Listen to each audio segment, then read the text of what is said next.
Yeah, Tonga is in the news, and in Tonga is a volcano erupted. The volcano was slightly under the sea level, and then this volcano erupted in a huge explosive eruption, also created tsunami, a local tsunami, and also a pressure wave.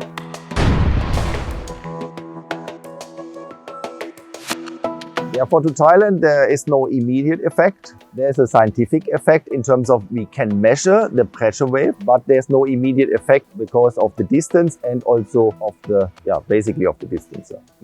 As I said in the beginning, Tonga is part of the subduction zone, and this is part of our plate tectonics. So that means the upper part, the 100 kilometers of the Earth is separated into small plates like a puzzle. But this puzzle is not stable, it's moving. All the pieces are moving, and one of the big pieces is the Pacific plate, which is the biggest one. And this plate is actually moving, like this one, is moving under the other one and creating a lot of stress, a lot of earthquakes. But also this material which is going down is coming back, melting and then going back and making the Tonga volcano, for example. But we have the same thing in Sumatra. Our Sumatra, Andaman subduction zone is the same thing. Our volcanoes are mainly in Sumatra, on the land.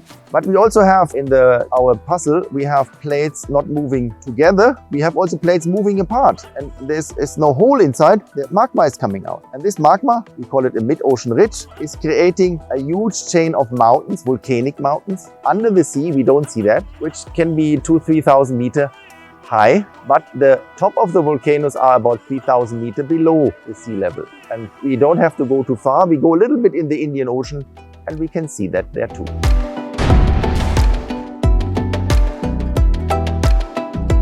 So first of all, tsunamis are a secondary phenomena of initial phenomena, and that can be quite different. The main ones are earthquakes, undersea earthquakes, shallow earthquakes, powerful earthquakes like 2004, Andaman, also 2011, Japan. So these are the main causes. And I mentioned already the second cause is a volcanic explosion like in Anak Krakatau in Indonesia, and something like what we have seen in Tonga, but maybe is a special case. We also have asteroids as a possible case of tsunamis, and submarine landslides. This is a little bit Anak Krakatau, but also in Palu in eastern Indonesia.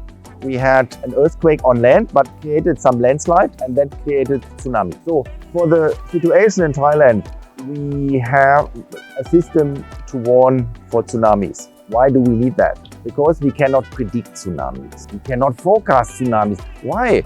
Because we cannot predict the earthquake. Even you might say, oh, volcano we can see, but we also cannot predict the eruption of Tonga. We have maybe some idea if we have a lot of sensor, maybe in the near future, but in Tonga we don't have enough sensor at the volcano. So what are we doing? We cannot forecast, we cannot predict, so we just wait until a big earthquake like 2004 is coming. We analyze the earthquake data and say, this has a potential tsunami, can create a tsunami, but we are not sure. So we have pressure sensor. Again, pressure sensor, but not in the atmosphere, in the ocean. Because the tsunami is creating, when the tsunami actually displaces the water very fast, so the earthquake displaces the water very fast, then creates a pressure wave. This is like a tsunami, and this we can measure. And this is a DART system. The buoy, everybody talk about the buoy, but the main part is on the seafloor, 5 kilometer, 3 kilometer on the bottom. There's a pressure sensor, and the pressure sensor is measuring the pressure of the water. And in Thailand, I think at least we have one or maybe more. At least one I can see in the website. It's open data. I can look at that. It's working. Last week I looked with my students there. It's working. We can see it. And in case